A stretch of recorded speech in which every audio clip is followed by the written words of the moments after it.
అది మే 2019 space X అనేది ఒక 60 శాటిలైట్స్ని రాకెట్లో పెట్టి లాంచ్ చేయడానికి రెడీగా ఉంచింది. ఆ శాటిలైట్స్ దేనికోసమో కాదు, star link internet service provide చేయడానికి, ఒక satellite based internet service provide చేయడానికి ఫస్ట్ బ్యాచ్ అనమాట అది లాంచ్ చేశారు.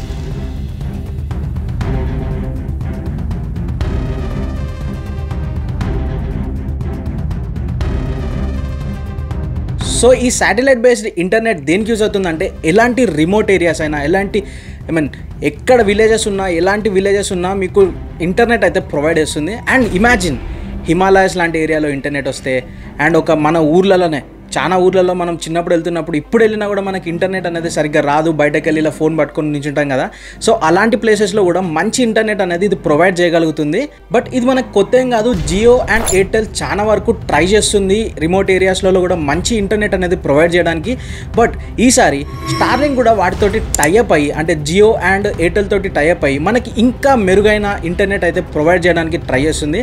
సో దీనివల్ల మెయిన్ బెనిఫిట్స్ అనేవి ఉంటాయి అండ్ డిసడ్వాంటేజెస్ కూడా కొన్ని ఉన్నాయి. బట్ అంతకన్నా ముందు ఈ స్పేస్ ఎక్స్ వారి స్టార్లింక్ అంటే ఏంటి, ఆల్రెడీ ఒక మెరుగైన సర్వీస్ అనేది ప్రొవైడ్ చేస్తున్న జియో అండ్ ఎయిర్టెల్కి ఈ స్టార్లింక్ తోటి టైఅప్ అవ్వాల్సిన రీజన్ ఏముంది, అండ్ స్టార్లింక్ కూడా ఇండియా ఎందుకు అంత ఇంపార్టెంట్. సో ఇవన్నీ తెలుసుకోవాలంటే అంతకన్నా ముందు మీకు స్టార్లింక్ అంటే ఏంటో తెలియాలి.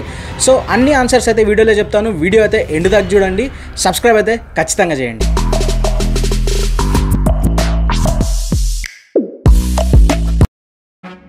సో ఫస్ట్లీ స్టార్లింక్ అంటే ఏంటి? ఇది ఒక satellite based internet service provider developed by space X. ఈ కంపెనీని ఎలాన్ మస్క్ 2015లో పబ్లికలీ అనౌన్స్ చేశాడు. సో ఈ కంపెనీ 2019లో 60 శాటిలైట్స్ని అయితే ఒక రాకెట్లో పెట్టి లాంచ్ చేశారు. 550 కిలోమీటర్స్ ఆల్టిట్యూడ్లో ఆర్బిట్లో అనేది లాంచ్ చేశారు.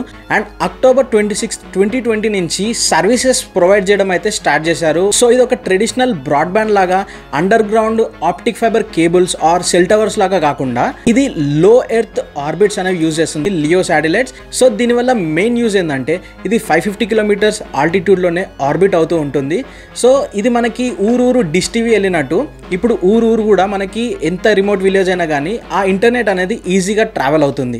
అండ్ జనరల్ ట్రెడిషనల్ శాటిలైట్స్ ఏంటంటే 36,000 కిలోమీటర్స్ ఆల్టిట్యూడ్లో ఆర్బిట్ అవుతూ ఉంటాయి. దీనివల్ల ఏమవుతుందంటే హై లేటెన్సీ అనేది వస్తుంది, ఇంటర్నెట్ స్పీడ్లో కూడా ఆ ల్యాగ్ అనేది ఏర్పడుతుంది. సో మనకి స్టార్లింక్ ఏంటంటే ఓన్లీ 550 కిలోమీటర్స్ ఆల్టిట్యూడ్లోనే శాటిలైట్స్ అనేది ఆర్బిట్ చేస్తుంది. సో దీనివల్ల లో లాటెన్సీ అనేది ఉంటుంది అండ్ ఫాస్టర్ ఇంటర్నెట్ అయితే పొందవచ్చు. And even remote villages, Himalayas ఇలాంటి ఏరియాస్లో కూడా, డిజాస్టర్ ప్రోన్ ఏరియాస్ ఇలాంటి ఏరియాస్లో కూడా మంచి నెట్వర్క్ అయితే పొందవచ్చు. సో ఫస్ట్లీ శాటిలైట్ నుంచి ఇంటర్నెట్ అనేది గ్రౌండ్ స్టేషన్స్కి బీమ్ అయితే చేస్తుంది ఇంటర్నెట్ని. సో సేమ్ డిష్ టీవీ లాగానే మన ఇంట్లో స్టార్లింక్ డిష్ సెటప్ అయితే ఉంటుంది. సో ఆ డిష్ సెటప్కి ఆ సిగ్నల్ అనేది రిసీవ్ చేసుకొని మనకి ఇంటర్నెట్ అయితే ప్రొవైడ్ చేస్తుంది. ఈ ప్రాసెస్ వల్ల మనకి traditional optic fibre or cell towers లేకుండానే మనం ఇంటర్నెట్ అనేది పొందవచ్చు. So at present more than 7,000+ satellites అయితే 550 కిలోమీటర్స్ ఆల్టిట్యూడ్లో ఆర్బిట్ అవుతూ ఉన్నాయి. ఇంకా 70+ కంట్రీస్లో స్టార్లింక్ అనేది ఆల్రెడీ అవైలబుల్ ఉంది, including Japan, USA, UK and Australia and ఇప్పుడు ఇండియా కూడా. సో స్టార్లింక్ అనేది శాటిలైట్స్ని బేస్ చేసుకొని మనకి 50 Mbps నుండి 250 Mbps దాకా ఇంటర్నెట్ అయితే ప్రొవైడ్ చేస్తుంది. అండ్ కొన్ని ప్రీమియం ప్లాన్స్లో చూసుకుంటే మనకి 1 GB/s కూడా ప్లాన్స్ అయితే ఉన్నాయి. సో ఇప్పుడు అసలు విషయానికి వస్తే స్టార్లింక్కి ఇండియా ఎందుకు అంత ఇంపార్టెంట్? ఇండియాలో ఆల్మోస్ట్ 900 మిలియన్ ఇంటర్నెట్ యూజర్స్ ఉన్నారు యాజ్ పర్ 2024 డేటా. ఇందులో 450 మిలియన్ వచ్చేసరికి రూరల్ బేస్డ్ ఇంటర్నెట్ యూజర్స్ ఉన్నారు and 550 million urban based internet users ఉన్నారు. అండ్ ఇండియా అనేది second largest online market for world behind China. ఇంత లార్జెస్ట్ నెంబర్ ఆఫ్ యూజర్స్ ఉన్న internet users మనకి ఇంకా స్టేబుల్ కనెక్టివిటీ అనేది లేదు, especially in villages and remote areas. And we should also appreciate Jio and Airtel, ఎందుకంటే ఇవి ఆ ఇంటర్నెట్ సర్వీస్ అనేది ఎక్స్పాండ్ చేయడానికి చాలా అయితే కష్టపడ్డాయి. రిమోట్ ఏరియాస్ ఇలాంటి ఏరియాస్కి ప్రొవైడ్ చేయడానికి చాలా కష్టపడ్డాయి. బట్ వీటికి మెయిన్ ఛాలెంజెస్ ఏవొచ్చాయంటే మనకి ఆ ఆప్టిక్ ఫైబర్ ఉంటుంది కదా, అది లే చేయడానికైనా సెల్ టవర్స్ని బిల్డ్ చేయడానికైనా ఒక చాలా ఛాలెంజెస్ అయితే ఉంటాయి. సో ఇక్కడే స్టార్లింక్ అనేది ఈ యొక్క చిన్న గ్యాప్ని ఫిల్ చేస్తూ మనకి శాటిలైట్ బేస్డ్ ఇంటర్నెట్ అయితే ప్రొవైడ్ చేస్తుంది. సో మీరు టైటిల్లో చూసినట్టు స్టార్లింక్ తోటి జియో అండ్ ఎయిర్టెల్ టైఅప్ అవుతున్నాయి. సో ఇందులో జియోకి ఎటువంటి బెనిఫిట్స్ ఉన్నాయి అండ్ ఎయిర్టెల్కి ఎలాంటి బెనిఫిట్స్ ఉన్నాయి అండ్ వీటి రెండింటితోటి టైఅప్ అవడం వల్ల స్టార్లింక్ ఎలాంటి బెనిఫిట్స్ ఉన్నాయి అయితే ఇప్పుడు తెలుసుకుందాం. సో రిలయన్స్ జియో పార్ట్నర్షిప్ వచ్చేసరికి రీటైల్ మార్కెట్లో మార్కెట్లో స్టార్లింక్ని ఇంటిగ్రేట్ చేసి ప్రజలందరికీ ఎక్కువ అందుబాటులో ఉండేటట్టు చేస్తుంది. అండ్ సెటప్ కిట్స్ ఉంటాయి కదా, స్టార్లింక్ సెటప్ కిట్స్, ఇవి కూడా మనకి రీటైల్ మార్కెట్లో అనేది సెల్ చేస్తుంది జియో వచ్చేసరికి వాళ్ళ రీటైల్ స్టోర్స్లలో. సో ఎయిర్టెల్ ఏమో స్టార్లింక్ సర్వీసెస్ని ఇండివిజువల్ ఆర్ బిజినెసెస్కి డిస్ట్రిబ్యూట్ చేస్తుంది అండ్ రూరల్ ఏరియాస్లో కూడా ఇంటిగ్రేట్ చేసి ఎక్స్పాండ్ అయితే చేయడానికి ట్రై చేస్తుంది. సో వీళ్ళు కూడా ఆ ఇన్స్టాలేషన్ కిట్స్ ఉంటాయి కదా, ఆ స్టార్లింక్ ఇన్స్టాలేషన్ కిట్స్, వాటిని వీళ్ళ రీటైల్ స్టోర్స్లో అయితే సెల్ చేస్తారు. సో బోత్ జియో అండ్ ఎయిర్టెల్కి రెండింటికి కూడా ఈక్వల్ పార్ట్నర్షిప్ అయితే ఉందన్నమాట. జియోకైనా ఎయిర్టెల్కైనా ఆల్రెడీ ఇలాంటి ఒక శాటిలైట్ బేస్డ్ లియో నెట్వర్క్ అయితే ఉంది.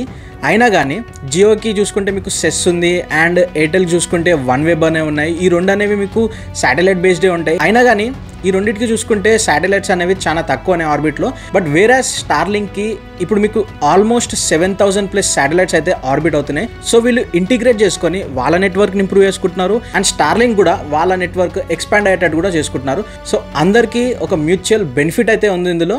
సో దీనివల్ల ఇండియాకి ఎలాంటి అడ్వాంటేజ్ ఉందంటే, ఆల్రెడీ డిజిటల్ ఉన్న మన ఇండియా ఇంకా డిజిటల్ అవబోతుంది. ఎలానో చెప్తాను. ఫస్ట్లీ ఎంత రిమోట్ ఏరియా అయినా హై స్పీడ్ ఇంటర్నెట్ అనేది వెళ్తుంది.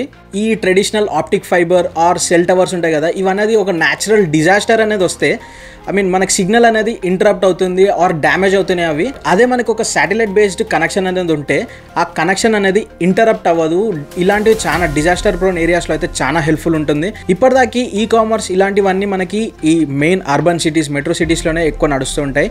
మీషో ఇలాంటివి వచ్చి మనకి రూరల్ ఏరియాస్లో కూడా ఇంప్రూవ్ చేస్తుంది. బట్ ఇంకా ఈ శాటిలైట్ బేస్డ్ కనెక్షన్ అనేవి వస్తే రిమోట్ ఏరియాస్లో ఈ కామర్స్ అనేది బిజినెస్ చేద్దాం అనుకున్న వాళ్ళకైతే చాలా హెల్ప్ఫుల్ ఉంటుంది. వాళ్ళు చేసిన ప్రోడక్ట్స్ అనేవి ఇంటర్నెట్ ఉంటేనే కదా మనకి ఆ డెవలప్మెంట్ అనేది ఎక్కువ ఉంటుంది. సో దీనివల్ల మనకి ఇది ఒక హెల్పే అవుతుందని నేను అంటున్నాను. ఇన్స్టాలేషన్ కూడా చాలా ఈజీ. అన్లెస్ ట్రెడిషనల్ కేబుల్స్ అయితే మీకు లే చేయడానికి అంత టైం పడుతుంది. బట్ ఇది ఓన్లీ శాటిలైట్ బేస్డ్ కాబట్టి స్టార్టింగ్ చెప్పినట్టు స్టార్లింక్ వాళ్ళది ఇన్స్టాలేషన్ కిట్ ఉంటుంది. అది మన ఇంట్లో ఇన్స్టాల్ చేసుకుంటే, అంటే మనకి ఈ సర్వీసెస్ అనేవి కూడా జియో అండ్ ఎయిర్టెల్ రెండు ప్రొవైడ్ చేస్తారు.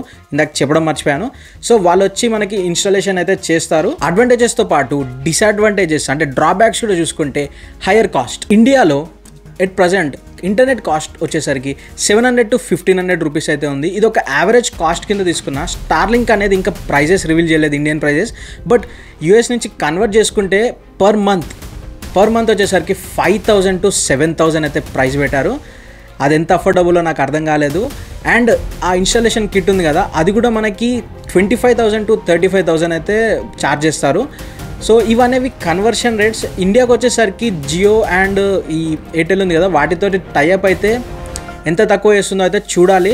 ఎందుకంటే ఒక కాస్ట్ సెన్సిటివ్ అయిన ఇండియన్ మార్కెట్లో సస్టైన్ కావాలంటే కాస్ట్ అనేది చాలా రీజనబుల్గా పెట్టాలి.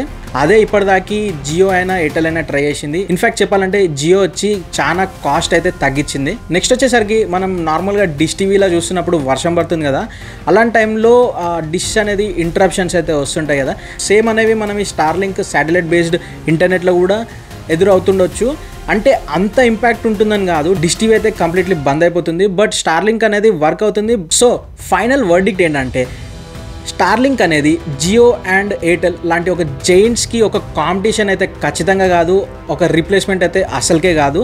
But rural areas or disaster prone areas ఉంటాయి కదా, అలాంటి ప్లేసెస్కి అయితే చాలా హెల్ప్ఫుల్ అవుతుంది. అండ్ ఒకవేళ ఇంకా గవర్నమెంట్ అప్రూవల్ అయితే రాలేదు స్పెక్ట్రమ్స్కి, ఒకవేళ ఆ అప్రూవల్స్ అనేవి వచ్చాయనుకోండి అండ్ జియో అండ్ ఎయిర్టెల్ కూడా మంచి ప్రైజెస్, ఒక గుడ్ అఫోర్డబుల్ ప్రైజెస్తో తెచ్చాయనుకోండి, ఇండియాలో స్టార్లింక్ ఒక మంచి వెంచర్ అయితే అవుతుంది. So that's it. ఇప్పటిదాకా నేను చెప్పిన డీటెయిల్స్ అన్ని మీకు నచ్చాయని అనిపిస్తుంది.